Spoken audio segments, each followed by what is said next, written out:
जय हिंद। क्यों मनुष्य को पहाड़ चढ़ना चाहिए? मुझे ऐसा लगता है कि यह हमारी अंदर की यात्रा है। हम यहाँ पर इस वीराने पर बैठे हुए हैं, जहाँ पर लगभग हम पिछले 3 दिनों से यहाँ पर बैठे हुए हैं। यह बेस कैंप है माउंट लुनसर और माउंट चमसर का।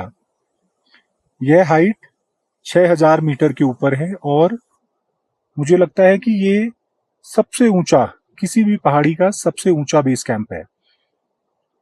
यहाँ पर हम देखते हैं कि हम पूर्ण रूप से प्रकृति के ऊपर निर्भर हैं। हम पहाड़ चढ़ेंगे कि नहीं, हमें भूख लगेगी कि नहीं, हमें प्यास लगेगी कि नहीं, हमें सरदर्द होगा कि नहीं, सब कुछ प्रकृति के ऊपर है। यहाँ पर जब हम इस प्रकार से देखते हैं तो सब कुछ, हम प्रकृति की हर ताकत को महसूस करते हैं। हवाएं, पानी, नदियां, नाले, बर्फ, तूफान, आंधी, बादल, सब कुछ। हम पहाड़ों को चढ़ेंगे कि नहीं चढ़ेंगे, ये हम पर निर्भर नहीं है। हम सिर्फ कोशिश कर सकते हैं। ये उस ईश्वर पर निर्भर है। यदि उसकी इच्छा होगी तो हम पहाड़ों को चढ़ेंगे, उसकी इच्छा नहीं होगी तो हम पहाड़ों को नहीं चढ़ेंगे।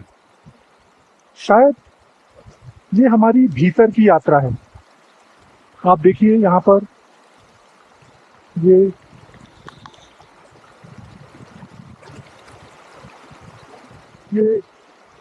झरने की आवाज,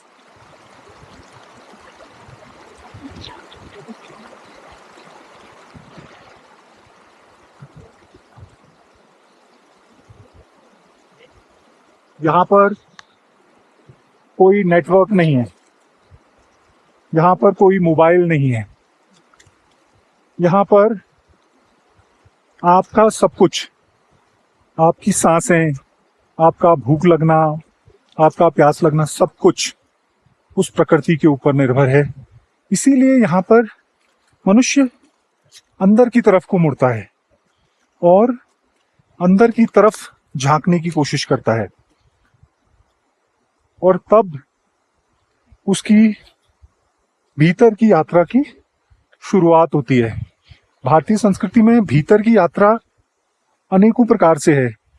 कई लोग कर्मयोग से, कई लोग ध्यान से, मेडिटेशन से और भी कई प्रकार से भीतर की यात्रा करते हैं। ये भी एक तरीका है जहां पर आप नेचर की शक्तियों को चुनौती नहीं देते, पर नेचर की शक्तियों से, प्रकृति की ताकत के अनुसार अपने को ढालते हैं। आप उस ताकत को महसूस करते हैं। आप इस ब्रह्मांड, इस पूरे के पूरे संसार और अपने बीच जो संबंध है उसे महसूस करते हैं, उसे जानते हैं, उसे जानने की कोशिश करते हैं। और जब आप ऐसा करते हैं तो भीतरी यात्रा शुरू होती है, अंदर की यात्रा शुरू होती है। और इसीलिए जितने ऊंचे पहाड़ होंगे, जितनी ज्यादा प्रकृति की शक्तियां यहाँ पर होंगी, आप उतना अपने को नेचर के सानिध्य में, नेचर के, प्रकृति के सानिध्य में, उसके नजदीक पाएंगे। और इसी प्रकार चलते चलते आप स्वयं के और इस ब्रह्मांड के जिस संबंध की बात हमारे ऋषि मुनियों ने, हमारे पूर्वजों ने की है, उसे शायद समझ पाए, शायद जान पाए। इसीलिए हम पहाड़ चढ़ते हैं और इसीलिए हम एक के बाद एक लगातार पहाड़ों को चढ़ते हैं। और हाँ, एक आखिरी चीज,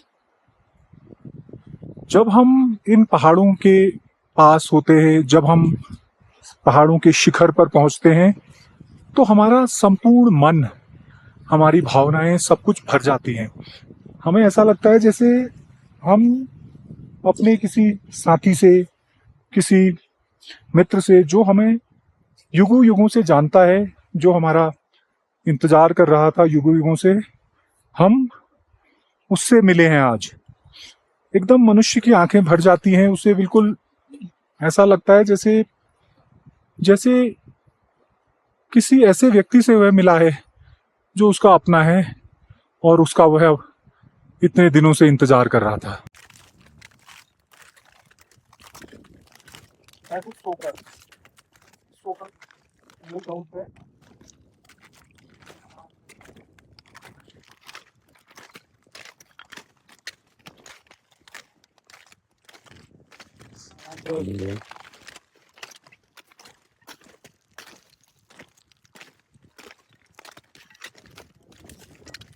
Now look straight out there. You can see a small bald patch.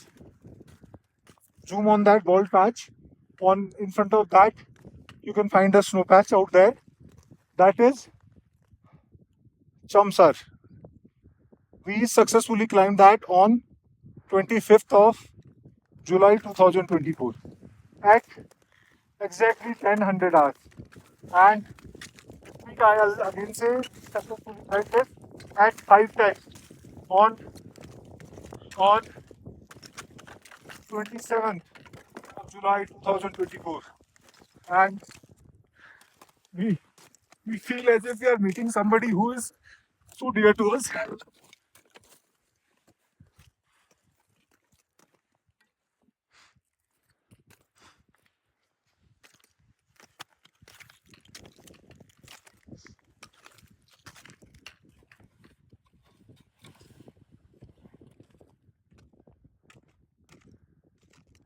This journey is of self-exploration, and with the permission of these great mountains only, we become we become successful to come here. And without the grace of these, without the grace of Ansar, no one can ever come here. So we are from our deepest of our heart, we thank Ansar for permitting us, for permitting Jim and WS to successfully climb this.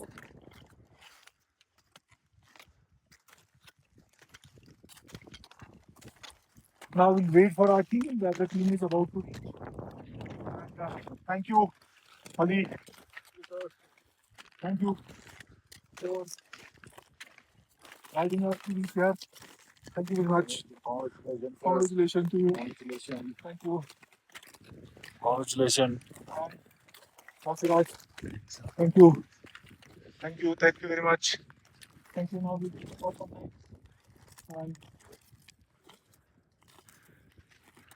thank you. We'll wait for our team and then silence should be coming. Just look around.